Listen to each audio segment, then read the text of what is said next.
شاہوں کا فیصلہ ہمیشہ کی طرح خون کے بدلے خون ہوگا۔ یا تو سائم لغاری کو اپنی جان دینا پڑے گی یا پھر مہرمہ لغاری کو۔ جبکہ سائم لغاری نے دل میں عہد کیا تھا وہ اپنی بہن کو کچھ نہیں ہونے دے گا۔ وہ شاہوں سے کہہ کر اپنے سینے میں 10 گولیاں کھا لے گا، مگر وہ اپنی بہن پر ایک آنچ نہیں آنے دے گا۔ کچھ ایسا ہی ارادہ مہرمہ کا تھا، وہ خود کو ان کے سامنے شوٹ کر لے گی مگر وہ اپنے بھائی پہ ایک آنچ نہیں آنے دے گی۔ اسے اپنے ماں باپ کا سہارا بننا تھا، وہ تو بیٹی تھی، اس نے ساری زندگی ساتھ تھوڑے رہنا تھا۔ جب ویسے صبر کرنا تھا تو ایسے کیوں نہیں؟ جبکہ ان کی سوچوں سے انجان وہاں اس معصوم کو دفناتے ہوئے بہرام شاہ کے دل میں ان دونوں کے لیے نفرت ہی نفرت بھری تھی۔ نہ جانے اب یہ انتقام کیا موڑ لانے والا تھا۔ تم ابھی تک یونی میں کیا کر رہی ہو مہرو؟ وہ تپتی دھوپ میں کھڑی اپنے چہرے پر ہاتھ کا سایہ کیے خود کو سورج کی جھلسا دینے والی تپش سے بچا رہی تھی، جب اپنے پیچھے سے عنایہ کی آواز سنتے بے ساختہ پلٹی۔ یار، ادا سائیں ابھی تک لینے ہی نہیں آئے۔ بے حد معصومیت سے بولتی وہ کئی ابصراؤں کو پیچھے چھوڑ جاتی تھی۔ اس کے لہجے کی معصومیت اور خوبصورتی اسے بے حد منفرد بناتی تھی۔ کوئی مسئلہ ہو گیا ہوگا، آ جاؤ میں ڈراپ کر دیتی ہوں تمہیں۔ بہرام لالا آ چکے ہوں گے لینے مجھے۔ اس کے نقوش کو سورج کی تپش سے سرخ پڑتے دیکھ کر عنایہ نے اسے آفر دی، جس پر وہ 2 پل کے لیے ساکت رہ گئی تھی۔ بہرام لالا کے نام پہ اس کے چہرے پر ایک تاریک سایہ لہرایا تھا۔ نہیں اینی، تم جاؤ، میں تھوڑی دیر ویٹ کر لیتی ہوں، ادا آنے والے ہوں گے۔ خوبصورتی سے اس سے انکار کرتی اس نے ایک اور نگاہ سڑک پر دوڑائی تھی، مگر پھر سے مایوس ہوتی وہ اپنی نگاہیں پلٹ گئی۔ بس بہت ہو گیا، میں کہہ رہی ہوں نا کہ چلو، تم تو میرے ساتھ ہی چلو۔ اس کا ہاتھ تھام کر اسے باہر کی جانب لے کر جاتی وہ اس کے ہر انکار کو اقرار میں بدل گئی۔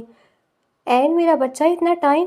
لالا نے اور بھی اس سے پہلے مقابل کچھ اور بولتا۔ اس کے ساتھ کھڑی دوشیزہ کو دیکھتے اس نے اپنے لب بھیجے تھے۔ وہ سمجھا تھا اینا ہمیشہ کی طرح اکیلی ہوگی۔ لالا، یہ میری دوست ہے مہرمہ، اس کی ادا ابھی تک نہیں آئے تو آپ پلیز اسے بھی ڈراپ کر دیجیے گا۔ اس کی ریکویسٹ میں بھی حکم سے تاخیر تھی، جبکہ مہرمہ کو لگ رہا تھا کہ اس کا دل اٹھکھلیاں کرتا باہر کو آن پڑے گا۔ وہ عام سی لڑکی آج سردار کی گاڑی میں بیٹھنے والی تھی، سردار بھی، وہ جسے اس نے کئی سالوں سے اپنی دل کی مسند پہ بٹھا رکھا تھا، یہ جانتے ہوئے بھی کہ وہ اس کی قسمت میں نہیں ہے۔ وہ اس ظالم مغرور شخص کو بے حد بلند جگہ پر بٹھائے ہوئے تھی۔ بیٹھے دونوں، مزید کوئی بات کیے وہ 2 لفظی جواب دیتا ڈرائیونگ سیٹ کی جانب بڑھ گیا، جب مہرمہ دھڑکتے دل سے اس کی آواز کی دلکشی میں کھوئی بے حد بھوکلاتے ہوئے گاڑی میں بیٹھی تھی۔ لالا، آئس کریم کھلا دے۔ ہمیشہ کی طرح عنایہ نے اس سے آئس کریم کھانے کی فرمائش کی تھی، جس پر بہرام شاہ نے بنا کوئی ایکسکیوز کیے گاڑی کو آئس کریم پارلر کی جانب موڑا۔ اسے میٹنگ کے لیے بے حد دیر ہو رہی تھی، مگر اس کا کہنا تھا اپنے لاڈلوں کو باہر کے لوگوں کے سامنے انکار نہیں کرنا چاہیے۔ کبھی وہ مہرمہ کی موجودگی خیال کرتا بنا کوئی احتجاج کیے انہیں لیے آئس کریم پارلر کے سامنے رکا تھا۔ آپ دونوں یہی رہے، میں یہیں لے آتا ہوں۔ مہرمہ کو گاڑی سے اترتے دیکھ کر وہ سنجیدگی سے بولا تھا۔ جب اس کی بات پہ اس کا دروازہ کھلتا ہوا کانپا تو کیا وہ اسے دیکھ رہا تھا؟ دل اچانک سے خوش فہمیاں پالنے لگا۔ جی لالا، عنایہ نے اس کی بات کا جواب دیتے مہرمہ کی جانب نگاہ دوڑائی تھی، جو کانپتے ہاتھوں کو مروڑ کر کافی کنفیوز لگ رہی تھی۔ کچھ ہی دیر میں وہ آئس کریم انہیں لا کر دیتا دوبارہ سے گاڑی سٹارٹ کرنے لگا، جبکہ مہرمہ اپنے ہاتھوں میں موجود اس آئس کریم کو دیکھ کر رہ گئی، جو محبوب کی جانب سے ملا گیا پہلا تحفہ تھا۔ واللہ وہ اپنی خوشی بختی پہ نازا تھی، کہاں وہ اس کی ایک جھلک دیکھنے کو ترستی تھی اور اب کہاں وہ اس کے ہاتھوں کی پکڑی آئس کریم کھا رہی تھی۔ بہرام شاہ نے پہلے مہرمہ کو اتارا تھا، اس کے بعد اس کا رخ اب حویلی کی جانب تھا۔ آج تو بڑے بڑے لوگ بیٹھے ہیں یہاں۔ وہ سب اس وقت ڈائننگ پہ لنچ کے لیے آ رہے تھے، جب سامنے بیٹھے بہرام شاہ کو دیکھتے شرارتی لہجے میں بولے، جس پہ وہ محض سر جھٹک گیا۔ وہ زیادہ تر اپنے فارم ہاؤس یا اپنے ولا میں پایا جاتا تھا، چونکہ وہ آج ویسے بھی لیٹ ہو چکا تھا تو اس سنگ سوچا اب لنچ کر کے آفس کے لیے نکلے۔ ویسے لالا، اتنا باہر رہتے ہیں، آپ کوئی لڑکی پسند نہیں آئی آپ کو ابھی تک؟ یہ لڑکیوں والے معاملے میں دلچسپی لینے والا حزام تھا، جب اس کی بات پہ باقی سب نے اسے گھورا تھا۔ ایسی کوئی لڑکی بنی ہی نہیں جو بہرام شاہ کے دل تک رسائی حاصل کر لے۔ وہ مغرور ہوا تھا، جبکہ باقی سب نے تعصب سے سر ہلایا۔ وہ 10 سالوں سے یہی کہتا آ رہا تھا، بس بہت ہوا شاہ، اپنی اس میٹنگ کے بعد آ کر تم زویا سے شادی کرنے کی تیاری شروع کر دو، ورنہ ہمارا تم سے ہر رشتہ ختم۔ دادا جان نے اب کی بار اسے ایموشنل بلیک میل کرنا چاہا، جس پر وہ محض سر ہلا گیا۔ اسے زویا میں شروع سے کوئی انٹرسٹ نہیں تھا، جس کا وہ ہر بار اظہار بھی کر چکا تھا، مگر وہ سمجھنے کو تیار نہیں تھے۔ تبھی وہ کچھ کہہ نہیں چھوڑ چکا تھا، جبکہ زویا نے اپنے دادا جان کی بات پر شرمائی سی نظروں سے بہرام شاہ کی جانب دیکھا تھا۔ میرے بارے میں بھی کچھ سوچ لے۔ حزام نے گلا کھنکارتے اس کا دھیان اپنی جانب کروانا چاہا جب وہ اسے گھور گئے۔ دادا جان، رشتے اگر یوں باتوں سے ختم ہو جاتے تو بہت سے رشتوں کو میں ختم کر چکا ہوتا۔ وہ انہیں جتا گیا کہ یوں رشتے ختم نہیں ہوتے، ہم کر لیں گے۔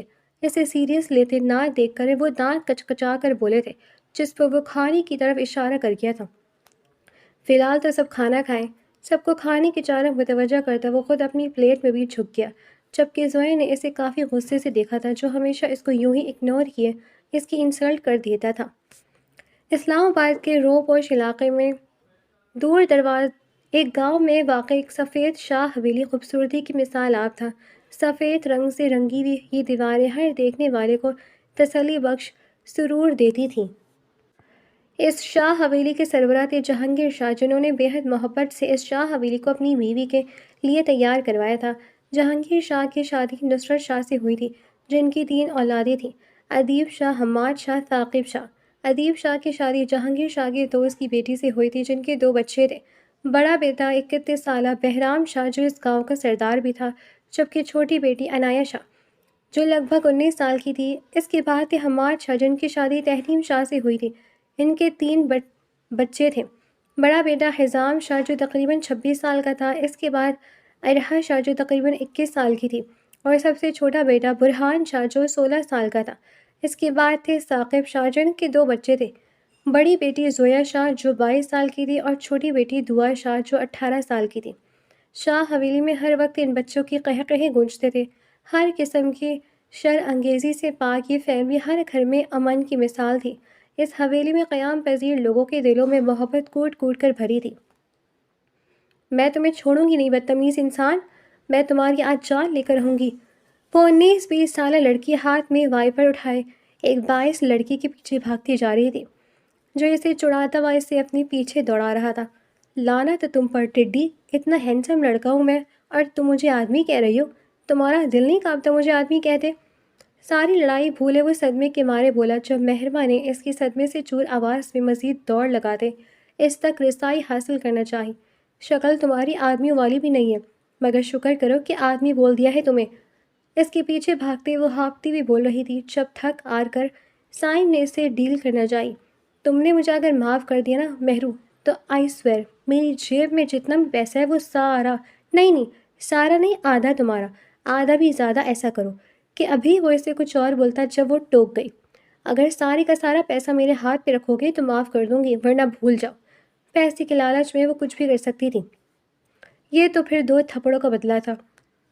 جب اس کے مان جانے پر وہ مسکراہٹ ضبط کرتا سر ہلا گیا۔ چلو ڈن، وعدہ کرو پیسے لے کر، مگر مکرو گی نہیں۔ وہ اس سے وعدہ لینے لگا جب وہ اپنے بالوں کو پیچھے کی طرف جھٹکا دی گئی۔ مہرما لغاری زبان کی پکی ہے، وہ کچھ بھی مکرتی نہیں ہے، کہتی وہ اس کے ہاتھ پہ ہاتھ رکھتی وعدہ کر گئی۔ آہا شکر، وہ کہتا پرسکون ہو کر صوفے پر بیٹھا تھا، ورنہ اس لڑکی نے آج اسے تگنی کا ناچ نچوانا تھا۔ اب نکالو پیسے۔ وہ اس کے پیسوں کی طرف نہ آتا دیکھ کر غصے سے بولی، جس پر وہ ہلکی سی مسکراہٹ پاس کر گیا۔ سانس تو لینے دو۔ ہنوز وہی کھسیانی مسکراہٹ اس کے لبوں پر رقصہ تھی۔ شٹ اپ، عجیب منحوس آدمی، پیسے نکالو۔ اب کیا ساری زندگی سانس ہی لیتے رہو گے؟ وہ کمر پہ ہاتھ ٹکاتی گھورتی بھی بولی تھی، جب اس کی بات وہ اسے گھور گیا۔ تمہیں یونی میں ایڈمیشن کس جاہل نے دلایا مہرو؟ ظاہر ہے ساری زندگی سانس لوں گا تو زندہ رہوں گا نا۔ وہ اس کی بچکانہ بات پہ بھڑکا تھا، جب اس کی یونی والے بات پہ وہ آئی برو اچکا گئی۔ اگر یاد ہو تو تم ہی وہ جاہل آدمی تھے جس نے میرا یونی میں ایڈمیشن کروایا تھا۔ آنکھیں پٹ پٹا کر بولتی وہ اس کے چہرے پر کرواہٹ شدہ تاثرات سجوا گئی۔ اچھا زیادہ شوخی نہ ہو۔ اس کی بات پہ وہ محض اتنا ہی کہہ پایا جب مہرما دوبارہ سے اس پہ چیخی تھی، ابے او چپ کر، چل جلدی کر، پیسے نکال۔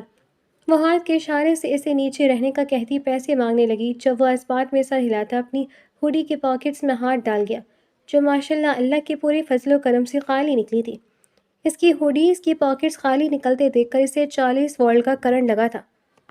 دی ہیل، وہ غصے سے محض یہی بول پائی تھی، جبکہ آنکھیں حیرانگی کے مارے پھٹی کی پھٹی رہ گئی تھی۔ ابے رک جاؤ نا، وہ وہ کھسیانی ہنسی کو مزید کھینچ کر لبوں پر سجادا آپ کے بعد ٹراؤزر کی پاکٹس میں ہاتھ ڈال گیا، جہاں اللہ بری نظر سے بچائے کہ ایک پاکٹ میں سے 5 روپے کا سکہ نکلا تھا جبکہ دوسرے میں سے 20 کا نوٹ۔ وہ دونوں نکال کر ٹیبل پر رکھ کر دوبارہ سے اپنی جگہ پر اکڑ کر ٹانگ پہ ٹانگ چڑھائے بیٹھا تھا، یوں جیسے پوری جائیداد مہرماں کے نام لگا دی تھی، جبکہ وہ منہ کھولے سامنے رکھے پیسے دیکھ رہی تھی۔ سائم! وہ بمشکل اس کا نام لے پائی، جس پہ وہ بری طرح متوجہ ہوا۔ یس میری جان۔ اس کا لہجہ کسی بھی شرارت سے پاک تھا۔ یہ بھیگ دیے تم نے مجھے؟ اس کی نظریں ابھی بھی بے یقینی اور حیرت سے ان پیسوں پہ کھڑی تھی جو تقریباً کل ملا کر 55 روپے تھے۔ جان، میں نے تو پیسے دیے، اگر آپ کو بھیک لگ رہی ہے تو بھیک سمجھ کر رکھ لو۔ وہ معصومیت کے سارے ریکارڈ توڑتا آنکھیں مٹکا کر بولا تھا، جب اس کی آنکھوں کی چمک دیکھتے وہ جھٹکے سے اس کے بالوں میں اپنے دونوں ہاتھ ڈالتی اس کے بال کھینچنے لگی۔ اس قدر بری طرح بال کھینچ جانے پر وہ بری طرح چیخا تھا، جبکہ اس کی چیخ پہ مہتاب لغاری دل پر ہاتھ رکھتی وہاں آئی تھی۔ کچھ شرم و حیا ہے تم دونوں میں یا نہیں؟ اپنی عمریں دیکھو اور کام دیکھو، کیا ہو رہا ہے یہ؟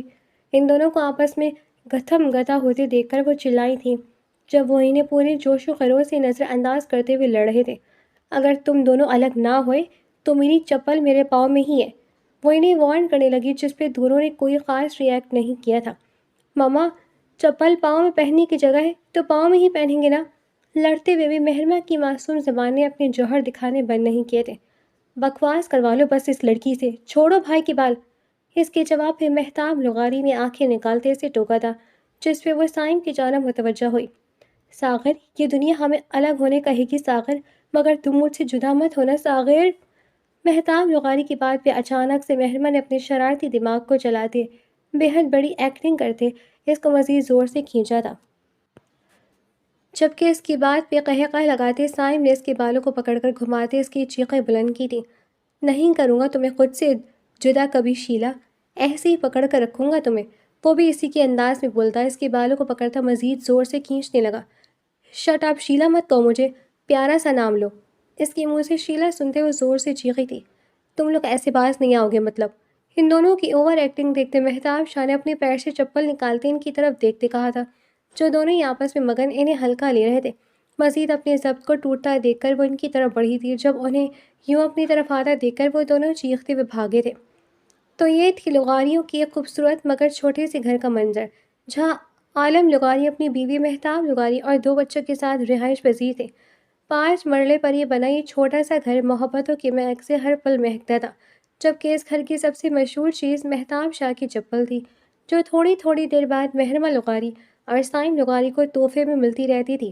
اور اس چپل کو لے کر وہ لوگ بھی اتنے ڈھیٹ ہو چکے تھے کہ لڑائی چھوڑنا قبول نہیں تھا، چپل کھانا قبول تھا۔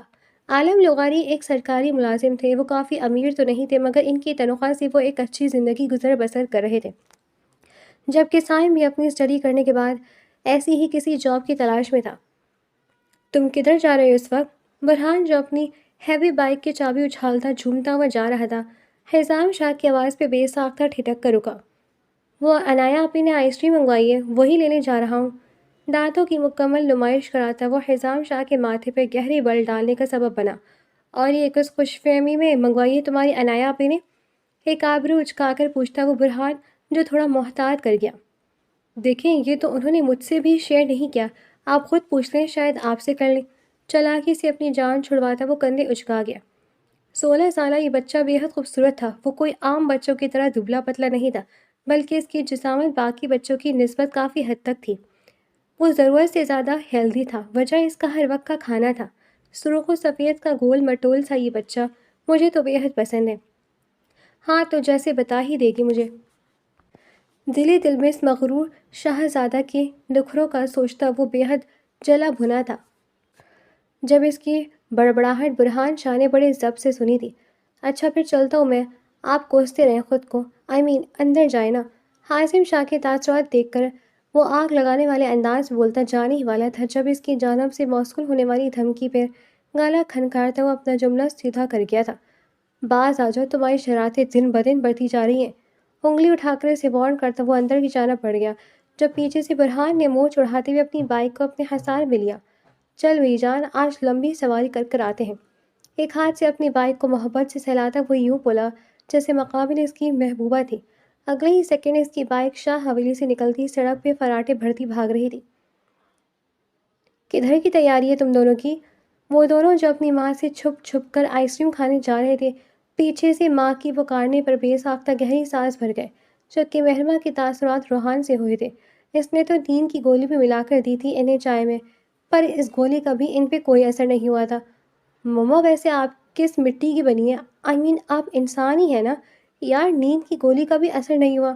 اپنی ماں کی ضرورت سے زیادہ کھلی آنکھوں کو دیکھتے مہرمہ نے روحان سے لہجے میں پوچھا، جس پہ مہتاب لغاری کی جوتے کا نشانہ مہرمہ کا بازو تھا۔ ہائے اللہ، ایک تو زبان کا استعمال کرنا آتا ہی نہیں ہے آپ کو، خود ہی جانب فلائنگ چپل آتی دیکھ کر مہرمہ چیخ مارتی سائم لغاری کے پیچھے چھپی تھی، جس نے فوراً اپنا بچاؤ کرتے سے بازو سے پکڑ کر سامنے کیا۔ میں تمہیں نہیں چھوڑوں گی منحوس آدمی، تم نے دھوکہ کیا میرے ساتھ۔ اس کے یوں خود کو آگے کرنے پر وہ صدمے سے چور لہجے میں بولی، جس پہ سائم لغاری کندھے اچکا گیا۔ ماما پلیز جانے دینا، ابھی 7 ہی تو بجے، آئی پرومس 9 بجے سے پہلے ہم لوگ واپس ہوں گے، پکا۔ اپنی بہن کی اتری ہوئی شکل دیکھتے سائم لغاری نے اپنی ماں کی منت کی تھی، جو اس کی بات پہ گھڑی کی جانب نگاہ دوڑا گئی۔ اگر تم دونوں لیٹ ہوئے نا تو میں نہیں چھوڑوں گی تم دونوں کو، سمجھے؟ انہیں سخت لہجے میں وارن کرتی وہ دونوں کو خوشی سے چیخنے پہ مجبور کر گئی۔ یس، یو آر دا بیسٹ مما۔ دونوں نے ان کی جانب بڑھتے ایک گہری جھپی ڈالی تھی، جس پہ وہ مسکراتی ہوئی انہیں ہگ بیک کر گئیں۔ وہ کوئی ٹپیکل ماں نہیں تھی، بلکہ انہیں اپنے بچوں کو آزاد رکھنا پسند تھا، مگر صرف اتنا آزاد کہ وہ آزاد رہتے ہوئے بھی اپنی حدود کے اندر قید رہیں، جبکہ مہرمہ اور سائم بھی اس آزادی بھری قیدی کو دل و جان سے قبول کرتے تھے۔ سائم کے بچے، یہ والا گانا نہیں لگانا۔ وہ دونوں جب سے گاڑی میں بیٹھے تھے ان کی بحث جاری تھی۔ مہرمہ جو سانگ لگا رہی تھی وہ سائم کو پسند نہیں آ رہا تھا، اور جو سائم لگا رہا تھا وہ مہرمہ کو پسند نہیں آ رہا تھا۔ بس انف، اگر اب چینج ہوا تو خود چلا لینا گاڑی۔ اس کو پھر سے چینج کرتے دیکھ کر سائم لغاری نے اٹل لہجے میں کہا تھا، جبکہ مہرمہ اس کے یوں سنجیدہ ہونے پہ اسے گھور کر رہ گئی۔ ہاں چلا لوں گی، ہٹو پیچھے۔ بنا اس کی دھمکی کو خاطرے میں لائے وہ اس کے پیچھے ہٹنے کا کہتی سانگ چینج کرنے لگی، جب اس کی بات پہ سائم لغاری نے اسٹیئرنگ چھوڑتے اس کے دونوں ہاتھوں کو قابو کیا تھا۔ میں تمہیں چینج کرنے نہیں دوں گا، ضدی لہجے میں کہتے اس نے مہرمہ کا پارا ہائی کیا تھا۔ وہ دونوں لڑتے ہوئے یہ بھول گئے تھے کہ وہ اس وقت گاڑی میں موجود ہے اور سائم لغاری گاڑی ڈرائیو کر رہا ہے۔ اس کے ہاتھوں کو قید کرتا وہ مکمل اپنا دھیان اس کی جانب رکھے ہوئے تھا، جب لیفٹ سائڈ سے ٹرن لیتے برہان شاہ کی بائک گل سپیڈ سے روڈ پہ آئی تھی، مگر اس کی بائک ان کی ان بیلنس گاڑی کے ساتھ ٹکراتی ایک زوردار ٹکر کے ساتھ اڑتی کہیں دور جا گری تھی۔ ایک ساتھ کئی چیخیں بلند ہوئی تھیں، وہ دونوں بھی زخمی ہوئے تھے، مگر ان کی نگاہ سامنے گرے 16 سالہ معصوم بچے بھی تھے، جو خون میں لت پت سڑک پر تڑپ رہا تھا۔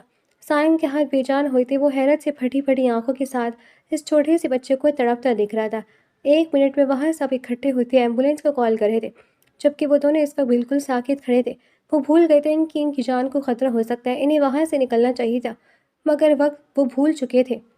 سامنے موجود بچے کی لاش نے انہیں سب بھلا دیا تھا۔ شاہوں کی اس حویلی میں صف ماتم بچھا تھا۔ کل تک جہاں سب کے قہے قہے گونجتے تھے، آج وہیں پر شخص کی چیخیں بلند ہو رہی تھی۔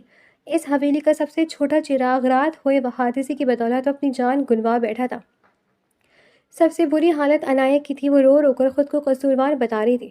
نہ وہ اس معصوم بچے کو آئس کریم لینے بھیجتی، نہ ہی آج وہ یوں کفن میں لپٹا ان کے سامنے ہوتا۔ اللہ غرق کرے ان کو، جو اندھ ہوئے میرے بچے کو چل گئے۔ اللہ غرق کر دے ان ظالموں کو۔ ایسی صدائیں تھیں جو اس وقت شاہ حویلی کی دیواروں سے ٹکراتی ہر آنکھ کو اشکبار کر رہی تھی۔ کہا تھا مت بھیجا کرو اس کو گاڑی لے کر، مگر میری سنتا کون ہے؟ لغاری ہاؤس میں کچھ الگ چل رہا تھا۔ پولیس کا رات سے ان کے گھر میں موجود تھی۔ وہ لوگ شاہوں کے اقدام کا انتظار کر رہے تھے۔ مجرم بالکل واضح تھا، مگر بنا ان کے وہ کوئی بھی قدم نہیں اٹھا سکتے تھے۔ آپ کچھ تو کر ہی سکتے ہو نا عالم، پلیز کچھ کیجیے، میرے بچوں کا کیا قصور ہے عالم، وہ جان پوچھ کر کسی کی جان کیوں لیں گے؟ مہتاب لغاری رو رو کر پاگل ہو چکی تھی، جبکہ سائم لغاری اور مہرمہ لغاری تو گویا سانپ سوکھ گیا تھا۔ وہ دونوں ہی کچھ بول نہیں پا رہے تھے۔ اس حادثے نے ان کے ذہن میں کافی گہرا اثر چھوڑا تھا۔ وہ بھی کسی کا بچہ تھا مہتاب بیگم، اس بچے کا کیا قصور تھا؟ اپنے جھگڑے میں یہ دونوں اس معصوم کی جان لے گئے۔ قاتل یہ ہیں لوگ، قاتل۔ عالم لغاری بے ساختہ چلائے تھے، وہ جانتے تھے شاہوں کا فیصلہ ہمیشہ کی طرح خون کے بدلے خون ہوگا، یا تو سائم لغاری کو اپنی جان دینا پڑے گی یا پھر مہرمہ لغاری کو، جبکہ سائم لغاری نے دل میں عہد کیا تھا وہ اپنی بہن کو کچھ نہیں ہونے دے گا۔ وہ شاہوں سے کہہ کر اپنے سینے میں 10 گولیاں کھا لے گا، مگر وہ اپنی بہن پر ایک آنچ نہیں آنے دے گا۔ کچھ ایسا ارادہ مہرما کا تھا، وہ خود کو ان کے سامنے شوٹ کر لے گی مگر وہ اپنے بھائی پہ ایک آنچ نہیں آنے دے گی۔ اسے اپنے ماں باپ کا سہارا بننا تھا، وہ تو بیٹی تھی، اس نے ساری زندگی ساتھ تھوڑی رہنا تھا۔ جب ایسے صبر کرنا تھا تو ایسے ہی کیوں نہیں؟ جبکہ ان کی سوچوں سے انجان وہاں اس معصوم کو دفناتے ہوئے بہرام شاہ کے دل میں ان دونوں کے لیے نفرت ہی نفرت بھری تھی۔ نہ جانا اب یہ انتقام کیا موڑ لانے والا تھا۔ اس وقت جرگہ بیٹھا ہوا تھا، شام کے سائے گہرے ہو رہے تھے، ایسے میں جرگے میں بیٹھا ہر شخص متجسس تھا کہ شاہوں کا فیصلہ کیا ہوگا۔ ہاں تو عالم لغاری، سب جانتے ہیں کہ تمہارے بچوں نے اس معصوم بچے کا قتل کیا۔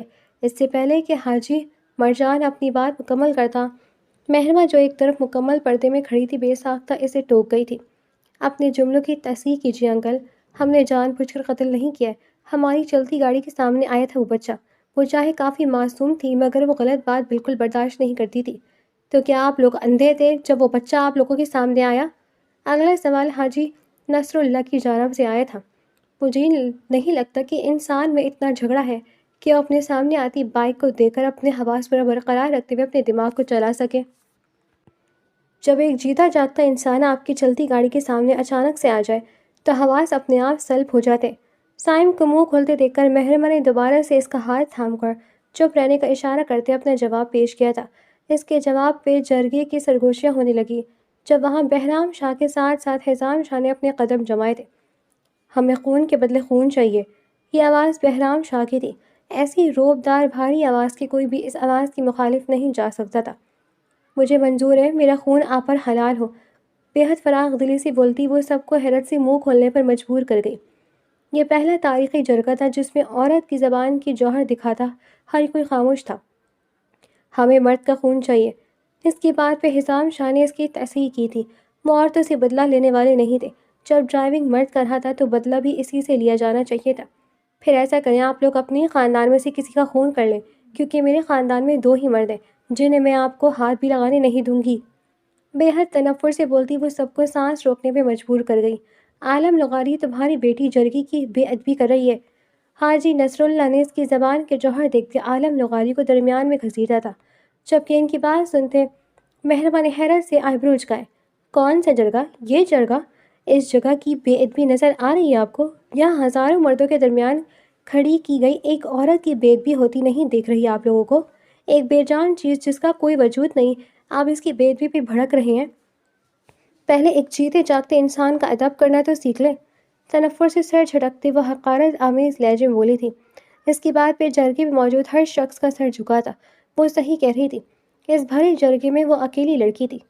مہرما، سائم لغاری نے بہرام شاہ کی خون آلود نگاہوں کو دیکھتے اسے ٹوکا تھا۔ وہ یہاں کسی بھی قسم کا ہنگامہ نہیں کرنا چاہتا تھا۔ کیا مہرو، اگر تو تم لوگوں کو لگتا ہے میں ناانصافی ہونے دوں گی تو یہ تم لوگوں کی بھول ہے۔ کل حق مروں گی، اگر تو باطل مار کر مروں گی۔ شیرنی کی طرح پھنکارتی وہ ہر زیر روح کو اپنی دھاڑ کی لپیٹ میں لے گئی تھی۔ اسے زنان خانے میں بھیج دو ماڑا۔ حاجی مرجان نے اس کی چلتی زبان دیکھتے اپنے ملازم سے کہا تھا، جس پہ وہ سر ہلاتا اس کی جانب بڑھنے والا تھا، جب وہ اسے ہاتھ اٹھاتے ٹوک گئی۔ کیا ہوا؟ اب برداشت نہیں ہو رہا تم لوگوں سے یہ سب؟ برداشت کرو اور اب بھگتو، مجھے لانے والے تم سبھی ہو۔ کندھا اچکا کر انہیں کہتی وہ اپنی جگہ پر جمی کھڑی رہی تھی۔ فیصلہ تبدیل ہوگا، اس دفعہ خون کے بدلے خون بہایا نہیں جائے گا، بلکہ اس دفعہ ایک عورت دی جائے گی، ونی کا فیصلہ سنایا جائے اس دفعہ۔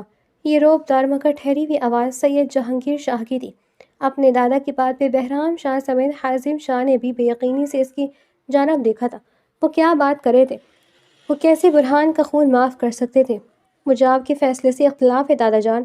بہرام شاہ خوف پہ کنٹرول کرتا جب اس کی بات پہ مہرما لغاری نے اسے خون اشام نگاہوں سے دیکھا تھا، مانا کہ وہ اس کا محبوب تھا مگر وہ ظالم بننے کی اجازت اسے بھی نہیں دے گی۔ جسے فیصلے سے اختلاف ہے وہ جگہ چھوڑ کر جا سکتا ہے، میرا یہ آخری فیصلہ ہے۔ مجھے خون بہا میں عالم لغاری کی بیٹی چاہیے جو میرے پوتے کے نکاح میں آئے گی۔ ایک پہاڑ تھا جو مہرما کے سر پہ ٹوٹا تھا، ایسے تو لگا تھا کہ وہ بس خون بہا کے بدلے جائے گی، کچھ سالوں کے بعد واپس اپنے گھر آ جائے گی، مگر نکاح پوتے سے اس کی بات، اس کی کوئی دلیل، کوئی بات نہیں سنی گئی تھی، بلکہ کچھ ہی دیر میں وہ پتہ نہیں کیسے مگر مہرما بہرام شاہ بن چکی تھی۔ جس کے ساتھ محبت کی تھی آج اسی کے ساتھ اسے بنی کر کے بھیج دیا گیا تھا۔ ایک آخری بار سب سے ملتی وہ سائم کو یاد کرتی روتی ہوئے شاہوں کی گاڑی میں برجمان ہوئی تھی۔ سائم کو نکاح سے پہلے وہاں سے بھیج دیا گیا تھا کیونکہ وہ اپنی بہن کے بنی ہونے پہ پاگل ہوتا، ان سب پہ چیختا چلا رہا تھا، اپنے آپ کو ملازموں کی قید سے چھڑواتا۔ وہ بھوکے بھیڑیے کے مانند ان پر ٹوٹ پڑا تھا، کبھی اس کو قابو میں کرتے اندر لے جایا گیا تھا۔ کیسی بدنصیبی تھی، وہ ایک دفعہ بھی اپنے بھائی سے مل نہیں سکی تھی۔ کچھ مہینے بعد یہاں سے دفع ہو جاؤ، تحریم شاہ نے گرم گرم چائے اس کے ہاتھ میں پھینک کر اسے دھکا دیتے نیچے گرایا، جبکہ دوسرے ہاتھ کی مدد سے وہ کب زمین بوس کر چکی تھی۔ اپنے ہاتھ کی جلن پہ قابو پاتے مہرمہ نے اپنی چیخوں کو بلند ہونے سے روکا تھا۔ پچھلے 2.5 مہینوں سے اس کے ساتھ یہی سلوک کیا جا رہا تھا۔ ایسا سلوک اس کے ساتھ صرف تحریم شاہ اور عنایت شاہ کرتی تھی۔ جی وہی عنایت شاہ جو اسے بے حد چاہتی تھی، خود کو اس کا دوست کہتی تھی، آج وہی عنایت شاہ اس کو قتل سمجھ کر اس پہ ظلم کے پہاڑ توڑتی تھی۔ اس حویلی میں 3 لوگوں کو اس نے ہمیشہ اپنے لیے ظالم پایا تھا، تحریم شاہ، عنایت شاہ اور بہرام شاہ۔ ان تینوں کے علاوہ اس کی جانب اٹھنے والی ہر نگاہ میں ترحم اور ہمدردی ہوتی تھی۔ کبھی تو معاف کر دیا کرو اسے۔ تحریم شاہ کے چیخنے کی آواز پر نصرت شاہ اپنے کمرے سے باہر نکلی تھی۔ جب زمین پہ گری مہرمہ کو دیکھتے انہوں نے بے حد افسوس سے کہتے ملازم کو اسے اٹھانے کا اشارہ کیا تھا۔ 1000 دفعہ سمجھا چکی ہوں، موت انسانوں کے ہاتھ میں نہیں ہے۔ اگر اس کی موت نہ لکھی ہوتی ہو تو اس گاڑی کی تو ٹکر تو کیا چلتی، گاڑی بھی اسے کچل جاتی تو وہ زندہ رہتا، مگر اس کی موت یوں ہی لکھی تھی۔ اللہ کے لکھے کو قبول کرو، اللہ اس صبر کا بے حد پیارا اجر دے گا۔ ہمیشہ کی طرح نرم لہجے میں انہیں سمجھاتی وہ مہربہ کو لیے اپنے کمرے کی جانب چلی گئی۔ کیا بہرام بھی تیرے ساتھ ایسا ہی سلوک کرتا ہے؟ اس کے ہاتھوں پہ پیار سے مرہم لگاتی وہ پوچھنے لگی، جس پہ مہربہ نے نفی میں سر ہلایا تھا۔ وہ انہیں کیسے بتاتی وہ اس پہ جسمانی نہیں مگر سلفائڈ تشدد بے تحاشا کرتا تھا۔ اتنا تشدد کہ مہرمہ کو لگتا تھا اس نے محبت ایک ظالم اور شفاق انسان سے کی تھی۔ پیار کرتا ہے؟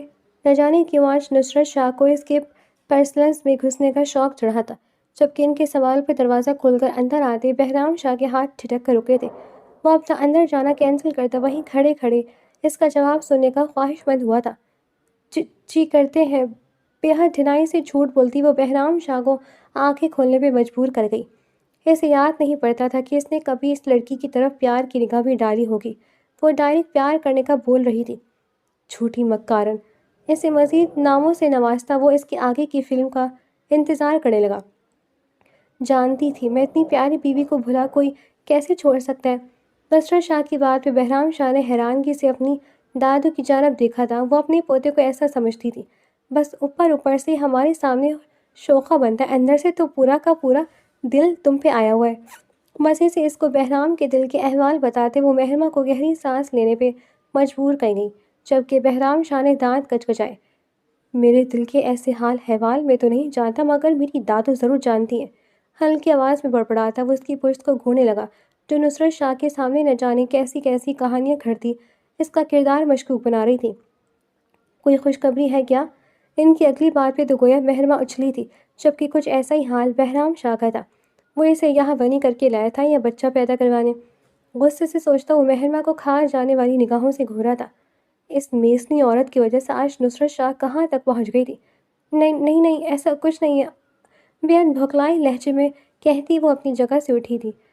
تو کرو نہ ایسا کچھ، چھوڑو تم سب کچھ، میں نے تمہاری ساڑی منگوائی ہے، مجھے پہن کر دکھاؤ، اگر اچھی لگی تو آج تم وہ ساڑی پہن کر بہرام کے سامنے جانا، پورے یقین سے کہہ سکتی ہوں سارے بدلے بھول جائے گا۔ اسی مزیدار سے مشوروں سے نوازتی وہ کہیں سے بھی بہرام شاہ کو اپنی وہ سنجیدہ طبیعت کی مالک دادی نہیں لگی تھی۔ اس لڑکی نے انہیں اپنے ہوش میں کر لیا تھا، یقیناً یہ ان پر کوئی جادو کروا چکی تھی۔ جبکہ اس کی سوچوں سے انجان وہ دونوں اب کسی بات پہ بحث کر رہے تھے۔ نصرت شاہ کا کہنا تھا کہ وہ ساڑی پہنے ہی پہنے گی، جبکہ مہرمہ کا کہنا تھا وہ مر جائے گی مگر اس مرد کے سامنے ہی ساڑی پہن کر نہیں جائے گی۔ دیکھتے ہیں پھر کس کی ہوتی ہے جیت۔ واٹ دا ہیل، یہ کون ڈائن میرے روم میں کھڑی کر دی ہے آج حویلی والوں نے؟ وہ جب فون پہ بات کرتا اپنے روم میں داخل ہوا تھا، اسے ڈریسنگ کے سامنے کھڑے دیکھ کر کچھ پل کے لیے ساکت رہ گیا۔ وہ اس قدر حسین لگے گی اس نے خواب میں بھی نہیں سوچا تھا۔ اس کو اچھی طرح سے تارنے کے بعد وہ ہوش میں واپس آیا تھا۔ جب بھی بنا دوسری جانب کی بات سنے وہ اس کی جانب دیکھتا طنزیہ لہجے میں گویا اس کی روبدار آواز پہ وہ ڈرتے ہوئے پلٹی تھی جب جالی دار ساڑی کے پلو سے نظر آتا اس کا شفاف پیٹ بہرام شاہ کے جذبات کو ہوا دے گیا۔ کس کی اجازت سے پہنی ہے یہ ساڑی؟ ایک پل میں اس تک پہنچتا وہ اس کے جبڑے کو اپنی گرفت میں لے گیا۔ دادو! اس سے پہلے کہ وہ اپنی بات مکمل کرتی بہرام شاہ پوری شدت سے اس کے گلابی لبوں پہ جھکا تھا۔ دوبارہ میرے سامنے اس بےہودہ لباس میں مت آنا ورنہ چمڑی ادھیڑ کر رکھ دوں گا۔ اس کی گردن پہ اپنی سانسیں چھوڑتا وہ اس کے کان کی لو کے پاس ہونٹ لاتا بے حد غصے سے پھنکارا۔ جب اس کی پھنکار سنتے مہربا نے ڈر کے مارے آنکھیں میچی تھیں اور دوبارہ دادی کے مشوروں پہ عمل کرنے سے پہلے میرے قہر کو سوچ لینا ورنہ انجام کی ذمہ دار تم خود ہوگی۔ وہ صرف خون بہا کے بدلے میں آئی تھی، وہ اس سے رشتہ نہیں بڑھانا چاہتا تھا۔ یہی وجہ تھی کہ وہ اسے اس ہوش ربا سراپے میں دیکھتا بھی اپنے حواس قائم رکھے ہوئے تھا۔ آپ کو میرے وجود میں کوئی کمی لگتی ہے؟ نہ چاہ کر بھی آج وہ پوچھ بیٹھی تھی۔ وہ ہمیشہ اسے ایسے ہی دھتکارتا تھا۔ عورت سب برداشت کر سکتی تھی مگر اپنے شوہر کی دھتکار نہیں۔ جب بھی وہ خون آلود پوچھنے لگی تھی، ہاں لگتی ہے، تم ایک خون بہا میں آئی ہوئی لڑکی ہو جسے میں بہت جلد چھوڑ دوں گا اور ایک خاندانی لڑکی سے شادی کرتے ہوئے اس کے ساتھ رشتہ قائم کروں گا۔ اس کے کانوں میں سیسا انڈیلتا وہ مہرما کے چوتھے طبق روشن کر گیا۔ کیا وہ یہاں اسے وقتی طور پر رکھے ہوئے تھا؟ دل کو چیرنا کسے کہتے ہیں؟ کوئی مہرما لغاری سے پوچھے۔ تو میری بات بھی سن لے، آپ کی حویلی سے نکلنے کے بعد میں بھی کسی گاڑی کے ٹرک کے تلے آ کر مر جاؤں گی مگر واپس اپنے گھر نہیں جاؤں گی۔ طلاق کا دھبا لیے ماں باپ کی دہلیز پہ جانے سے بہتر ہے کہ میں چلتی ہوئی گاڑی کے نیچے آتے ایک پرسکون موت مر۔ شدت گیری سے چلاتی وہ چلی جا رہی تھی جب اس کی زبان کو بریک بہرام شاہ کے لبوں نے لگائی تھی۔ دوبارہ سوچ سمجھ کر الفاظ ادا کرنا، نہ جانے کیوں مگر اس کی زبان سے موت کا ذکر اس کے پورے وجود میں سنسناہٹ بکھیر گیا تھا۔ سینے کے بائیں جانب کہیں دل نے دھڑکنے سے انکار کیا تھا۔ میں نہیں سوچوں گی، نہیں سمجھوں گی، کیا کر لیں گے آپ؟ اس کے ضبط کی تمام تانبیں ٹوٹ چکی تھی۔ جب یہ چیخ کر بولتی وہ بہرام شاہ کو حیران کر گئی۔ آج تمہاری کچھ زیادہ زبان نہیں چل رہی؟ وہ نہ چاہتی بھی تھوڑا نرم پڑا تھا، جانتا تھا مقابل کو رونا کس بات کا تھا۔ آپ سے تو کم ہی چل رہی ہے۔ اس کی بے رخی پہ تنزیہ کہتی وہ پلٹنے کو تھی جب انجانے ساڑی کے پلو کو ہیل تلے دیتی وہ نیچے گرنے کو تھی کہ بہرام پاشا نے بے حد عجلت میں اسے سہارا دیتے اپنے حصار میں قید کیا تھا۔ دھیان سے، یہ دو لفظی فکر واللہ مہرما کے لیے جیسے آب حیات تھے۔ مجھے آپ کے ان فکروں کی ضرورت نہیں ہے شاہ صاحب۔ ایک جھٹکے میں اس کے حصار سے نکلتی وہ سخت لہجے میں بولی تھی۔ جب اس کے لہجے کا مضبوط پن محسوس کرتے بہرام شاہ نے اسے گھورا تھا۔ وہ اسے شاہ جی کہتی تھی مگر آج اسے شاہ صاحب کہا تھا جو بہرام شاہ کو بالکل بھی پسند نہیں آیا تھا۔ یہ ہونٹ فقط شاہ کی کہنے کے لیے بنے ہیں، آئینہ انہیں شاہ صاحب کہنا پڑا تو میں ان کا حشر کر دوں گا۔ انگلی سے اس کی گلابی لبوں کو مسلتا وہ اسے وارن کرتا ہوا باہر کی جانب بڑھ گیا جبکہ پیچھے وہ ایک دفعہ پھر سے اپنی قسمت میں ماتم کرتی روتے روتے سو گئی تھی۔ کیا کر رہی ہو؟ وہ کچن میں کھڑی اپنے لیے کافی بنا رہی تھی جب عنایہ کی آواز پہ بے ساختہ پلٹی۔ کافی بنا رہی ہو؟ تم پیو گی؟ نرم لہجے میں پوچھتی وہ عنایہ کے دل کو پھر سے ملال زدہ کر گئی۔ نہیں یار، تم میری بات سنو گی پلیز؟ وہ اس کے ہاتھوں کو تھامتی منت کرنے کے انداز میں بولی تو مہرما حیرت سے اس کی جانب دیکھنے لگی۔ ہاں ہاں بالکل اینی، بولو نا کیا ہوا؟ محبت سے پوچھتی وہ عنایہ کی آنکھوں میں آنسو لانے کا سبب بنی تھی۔ مجھے معاف کر دو۔ وہ روتے ہوئے اس کے گلے لگتی اس سے معافی مانگنے لگی۔ ارے رو کیوں رہی ہو اور کس بات کی معافی؟ مہرما واقعی حیران ہوئی تھی۔ میں نے جو پچھلے 6 مہینوں سے تمہارے ساتھ سلوک کیا، اس بات کی معافی؟ وہ روتے ہوئے شرمندگی سے بولی تو مہرما دھیمے سے مسکرائی۔ تم معافی مت مانگو میری جان، تم حق پر تھی، تم بس مجھے معاف کر دو میری اور سائم کی وجہ۔ افسردہ لہجے میں کہتے وہ کچھ کہنے والی تھی جب عنایہ نے اسے ٹوکا۔ ہر کام میں اللہ کی مصلحت ہوتی ہے مہرما، کوئی بھی کام اللہ کی مرضی کے بغیر نہیں ہوتا۔ برہان کی موت میں تمہارا کوئی عمل دخل نہیں تھا میری جان، وہ اللہ نے لکھی تھی، وہ موت اسے آنی تھی۔ دادی کہتی ہے جب ہم اللہ کے فیصلوں سے اختلاف کرتے ہیں تو اللہ ناراض ہوتا ہے اور جب اللہ ناراض ہوتا ہے تو وہ ہم سے نماز کی توفیق چھین لیتا ہے۔ جب بھی میں چاہتی ہوئی بھی نماز نہیں پڑھ پاتی، میں نے اللہ کے فیصلے کو قبول کیا، بس اب تو مجھے معاف کر دو۔ اسے تفصیلی جواب دیتی وہ باہر کھڑے بہرام شاہ اور حسام شاہ کی آنکھیں بھی نم کر گئی تھی۔ ان دونوں کو اس سے اتنی جلدی سمجھداری کی امید نہیں تھی جبکہ بہرام شاہ کو ڈھیروں شرمندگی نے آن گھیرا تھا۔ وہ اپنی بیوی کے ساتھ اتنا گھٹیا سلوک کرتا آیا تھا جسے سوچتے اسے خود سے گھن محسوس ہو رہی تھی۔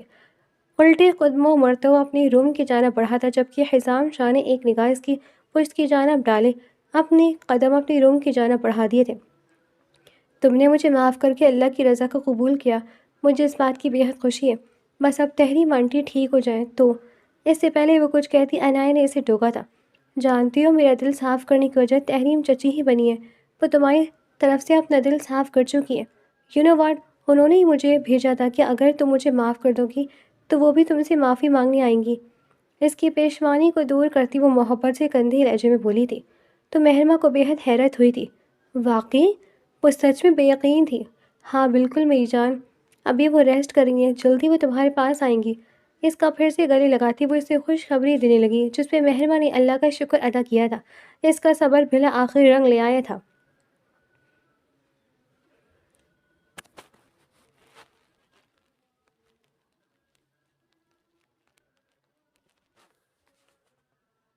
یہ کیا کر رہی ہو؟ وہ روم میں آئے تو مہرمہ اپنی پیکنگ کر رہی تھی۔ اپنی پیکنگ؟ دو لفظی جواب دیتی وہ دھیمے سے بولی۔ کس بات کی پیکنگ؟ وہ واقعی نہیں سمجھا تھا۔ اپنے گھر جانے کی۔ الحمدللہ سب سے معافی مل چکی ہے، اب گھر جاؤں گی اپنے۔ تسلی سے اسے جواب دیتی وہ بہرام شاہ کو بےحد پرسکون کر گئی تھی۔ لیکن کچھ دنوں پہلے تو کوئی مجھے کہہ رہا تھا کہ مر جاؤں گی، اپنے گھر نہیں جاؤں گی۔ وہ اسے اس کے الفاظ یاد دلانے لگا۔ جرموں کا بوجھ لے کر جھکے کندھوں سے واپس نہیں جانا چاہتی تھی، معافی کی خوشی خبری لیے سرخرو ہو کر جانا چاہتی تھی۔ اس کی نگاہیں اب بھی اپنی پیکنگ پہ مرکوز تھی۔ سب سے معافی مانگ لی اور مل بھی گئی، بلکہ سب نے معافی بیگ بھی مانگی، مگر نہ تو مجھ سے مانگی نہ مجھ سے لی۔ اس کا لہجہ اپنے آپ شکوہ کنا ہوتا، جس پہ مہرمہ نے نگاہیں اٹھائے اس کی جانب دیکھا تھا۔ آپ سے کس بات کی معافی؟ آپ کا کوئی جرم بھی نہیں، کیا میں نے؟ اس کا لہجہ جتاتا ہوا تھا۔ تم بحران کی قاتل نہیں ہو، مگر میرے دل کی ہو۔ اس کا انداز اپنے آپ فلمی ہوا۔ میں آپ کی کسی ایسی بات میں نہیں آؤں گی، وہ وارن کرنے لگی۔ پلیز میری بات تو سن لو۔ وہ منت کرنے لگا، مگر آج مقابل کا وقت تھا۔ وہ سخت گیر بنتا تھا تو اب یہ فرض تھا کہ اس کی زیادتی کا احساس دلانا ہے۔ وہ بے جا ظلم سہنے کے بعد معافی کے دو لفظ پر پگھلنے والی نہیں تھی۔ عنایہ اور تحریم شاہ کا غم وہ سمجھتی تھی، اور ان کے ساتھ کوئی مضبوط رشتہ بھی نہ، جبکہ یہ تو اس کا شوہر تھا۔ اس نے کس بات کی سزا دے کر ہمیشہ نفی کی تھی اس کی، اب اس کا بھی سزا دینا بنتا تھا۔ 1 سال بعد۔ تم اس ہلاکو خان کی کال کیوں نہیں اٹھا رہی؟ مجھے سونے بھی نہیں دیا، دھمکیاں دے کر نیچے بھیجا ہے۔ مہرمہ لغاری اور مہتاب لغاری لاؤنج بیٹھے باتیں کر رہے تھے، جب جلتا کرتا صائب لغاری اس کے سر پہ سوار ہوتا چیخا تھا۔ کیا مطلب؟ مہرمہ حیرانگی سے پوچھنے لگی، جب اس کی بات پہ وہ اپنا فون اس کے سامنے کر گیا۔ میں نے کہا بھی کہ لینڈ لائن پر کر لے، مگر محترم مجھے سکون لیتے ہوئے نہیں دے سکتے نا؟ اپنی فون کی کال لسٹ اسے دکھاتے پھاڑ کھاتے لہجے میں بولا، جس پہ ان دونوں کا قہقہا بے ساختہ تھا۔ تمیز سے بات کیا کرو، بہنوئی ہے تمہارا۔ مہتاب لغاری سے گھورا، جس پہ وہ منہ کے زاویے بگاڑ گیا۔ ماضی۔ بہرام شاہ نے نہ جانے اس عرصے میں مہرمہ شاہ سے کتنی معافیاں مانگ لی تھی۔ اتنا تو اس بیچارے نے ظلم نہیں کیا تھا جتنا وہ اس کے آگے جھک گیا تھا۔ انفیکٹ وہ اپنے آگے نکالنے والے تھے اور آگ لگانے والے سالے صائم لغاری کے آگے بھی جھک گیا، مگر مجالیں جب مہرمہ کو ترس آ جائے۔ مگر پھر بالآخر وہ دن بھی آ ہی گیا جس دن بہرام شاہ کی سنی گئی تھی، مگر آدھی ادھوری، کیونکہ مہرمہ لغاری نے بہرام شاہ کو معاف تو کر دیا تھا، مگر اس نے اسے آفیشلی قبول نہیں کیا تھا۔ اس کا کہنا تھا اپنے نکاح کی تاریخ والے دن وہ دوبارہ دھوم دھام سے بارات لے کر آئے، کیونکہ اس کی اپنی شادی کو لے کر کافی زیادہ ارمان تھے۔ یہی وجہ تھی کہ وہ دوبارہ سے شادی کرنا چاہتی تھی، جس پہ بہرام شاہ نے اس کی بات پہ جتنی تابعداری سے سر جھکایا تھا، اس کی اگلی بات پہ اتنی جلدی سر اٹھایا۔ اور تب تک میں اپنے گھر رہوں گی، وہ مزے سے حکم صادر کرتی، یہاں وہاں دیکھنے لگی۔ جب بہرام شاہ نے اس کو صدمے سے دیکھا تھا، تم اتنی ظالم تو نہ تھی، وہ کہے بغیر نہ رہ سکا۔